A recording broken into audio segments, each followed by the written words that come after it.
When I was looking at the cartoon to prepare the sermon, I could imagine and hear Jesus telling his disciples about two brothers. You know the one where the father asked them to do something. One said yes, but did not do what he was asked. The other said no, but later went and did as the father asked. Paul's story would illustrate well the latter brother. A sermon poking fun at ourselves as being one of these two brothers could help us get through the summer, I thought. Paul would be the latter kind who went all the way putting his life on the line, representing the good brother, while many of us could be the former brother who said yes, but did not do what he was asked. I thought that since we have had some record-high days of heat in the past few weeks, our brains are mush.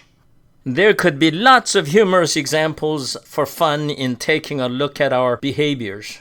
Our brains are not as crisp as they can be under this intense heat, so I thought I could get away with preaching something light.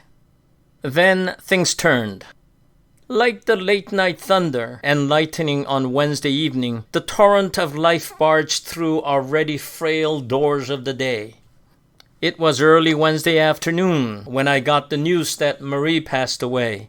Soon after, under the intense heat, a part of the muffler on my car finally broke, announcing my whereabouts to the whole Niagara Falls residence. I could no longer come and go without letting everyone turn their heads and be noticed, not in a good way. Those are just 2 of 5 major things that happened on Wednesday alone. By Thursday noon, the sermon I was planning was simply no longer found anywhere on my mind, no matter what I tried to do. Harder I tried to find it, the worse it became. The brain fog was getting too thick to search for any thread of thoughts. At least that was the way I was feeling by the middle of Friday. By the middle of the afternoon Friday, Roger fixed the muffler. The brain fog began clearing. It's a wonder how we can think clearly when that booming noise disappears as you pressed on the gas. As I was driving out the shop without the eruption of bangs, thoughts began coming back. The very first one was about our overwhelming gratitude to God at every turn of life. Let me explain. In the midst of life's sudden disasters, we do our best to figure out a way. Some of us think we are better prepared than others. In reality, no matter how well prepared we are, in times of need, it is God who seems to hold upper hands. If we think about it, it is always uncanny how people around us lead us out of trouble rather than we getting out of trouble on our own. Another thing, it is never one person who helps, but a myriad of people who appear before us and set us on our direction. That is, there are all these people who show up to lend a hand, cook a meal, pointing us to a right counter, and share with us just enough time, effort, or energy so that we may be able to get out of the trouble we're in. These small encounters together in a bundle set us on our way out of troubles. Sometimes they are people we know well. Other times they are total strangers. Most of them are like the second son in Jesus' parable. They do not consider themselves faithful people. More often than not, if asked, they would say at best they would be reluctant believers. Yet, like the second son, who told the father he would not do as told, would do what he was asked later, having changed his mind. In a way, Marie was very much like that. After she retired from nursing, she volunteered. She was always trying to help someone get better. By the time I met her, she was volunteering at the soup kitchen.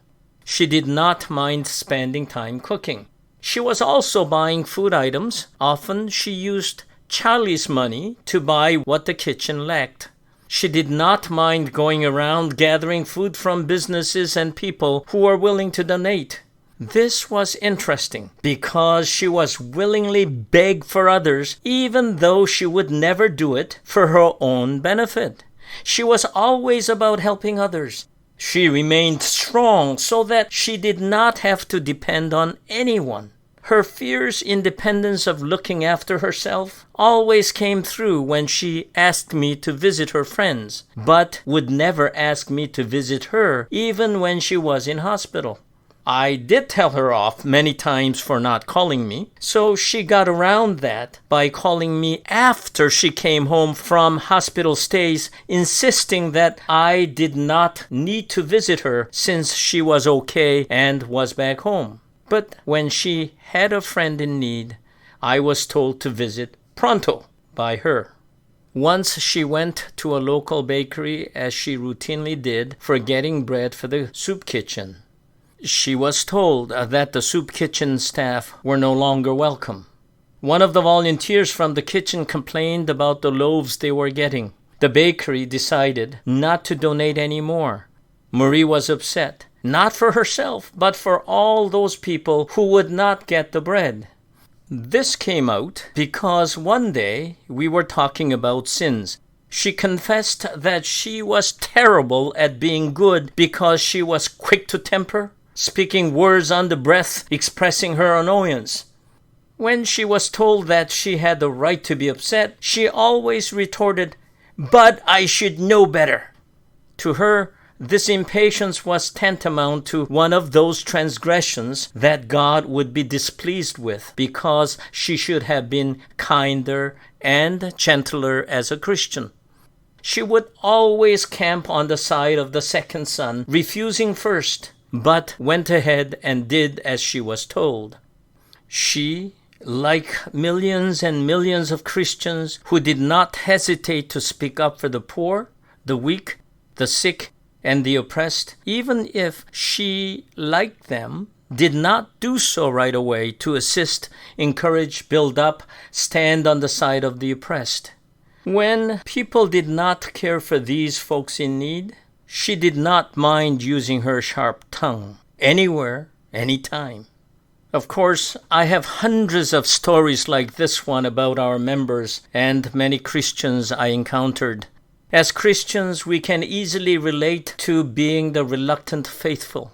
I can hear and see Marie and many in the church who always tell me that they should have given something to those poor people, helped those who looked terrible, and done something just because they were asked. Many have thought about incidences when they did not give money to street beggars, thinking they should have given. So later, many would come and quietly give donations so that we could help. All these thoughts began when I was reminded on Monday after reading a daily devotion in the PCC web. A woman shared how she encountered wonderful people on her travels through Alaska Highway. She described the incident at a lodge where they stopped to put gas. Her husband slumped with a heart attack. She spoke of all those police, paramedics, and other travelers who were so kind in caring for them, and how even the paramedics drove the camper all the way back to Edmonton so that she did not have to in such a stressful situation where she lost her husband. Marie and billions of people on earth share in this life of sharing, especially in the moments of crisis. We hear stories after stories about how people come together to assist one another. Out of these kindness and sharing of humanity, we find hope and life. In ways we experience miracles. Indeed, miracles are those events when life becomes possible, even in death.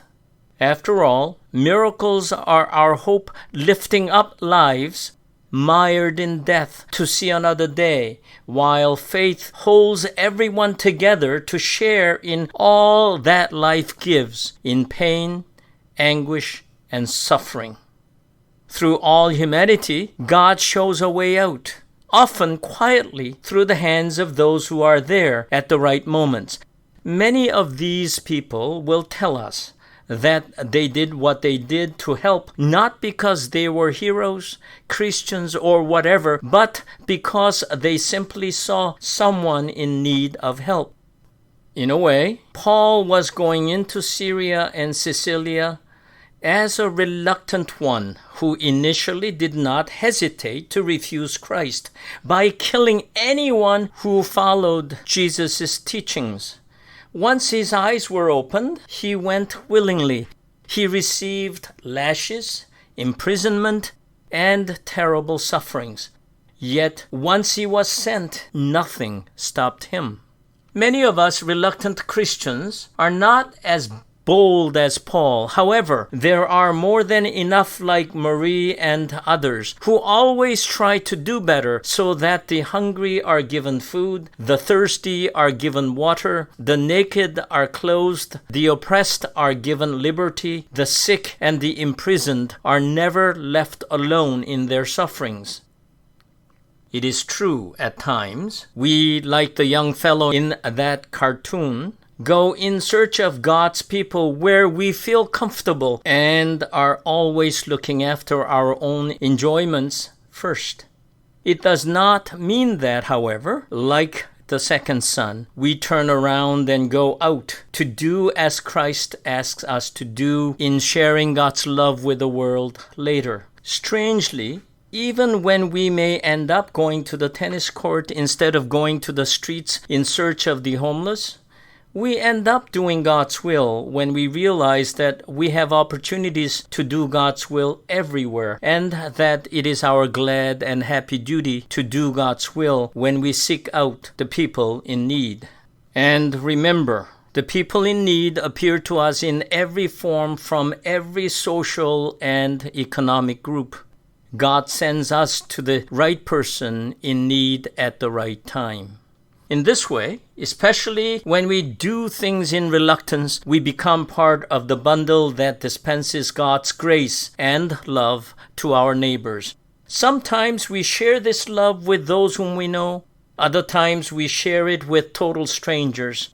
In rare times, we share it with our enemies reluctantly.